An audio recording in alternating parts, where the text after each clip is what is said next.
Hi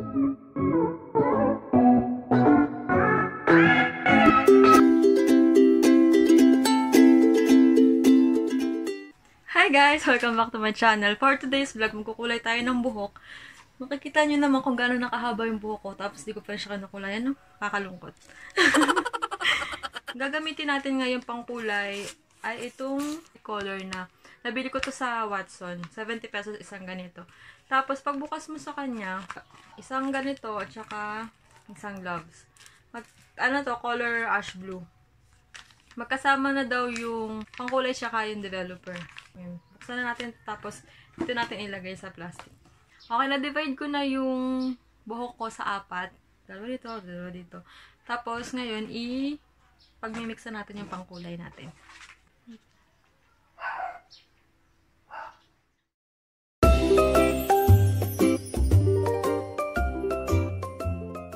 Ang konti. Hindi ata ito kakasya sa buhok ko. Isang piraso lang yung binili ko. Hindi talaga ito kakasya sa buhok ko.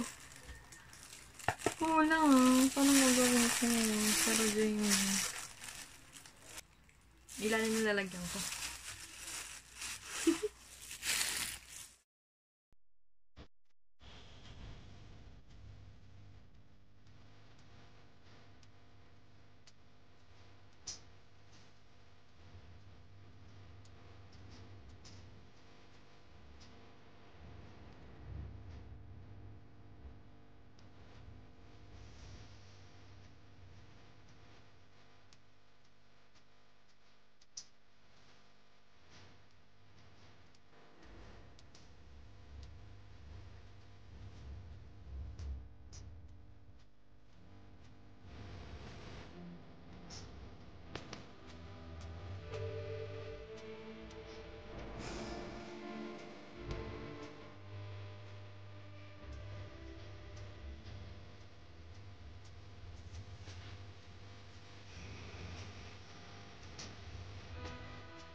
Okay, tapos na. Bali, ang ginawa ko na lang, yung kalahati sa ilalim, dun ko pinuro yung pagka-blue.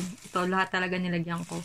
Ito, kasi konti na lang matira, nilagyan ko na din ng parang siguro magiging highlights ng itsura nito. Tingnan natin mamaya kung ano magiging resulta pag ko panlawan. Ibababad pala to ng ilang,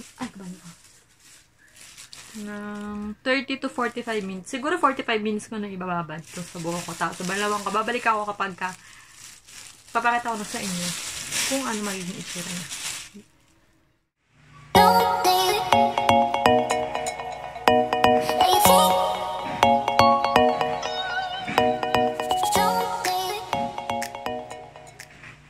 Hi guys!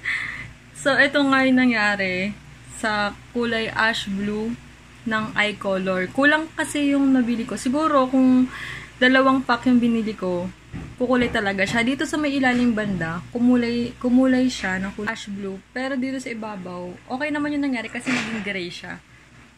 Ayan. Ayun lang. Siguro kapag bumili kayo ng pangkulay, talagang damihan nyo na kasi mas maganda yung sobra kaysa sa kulang. Bye! Thank you for watching!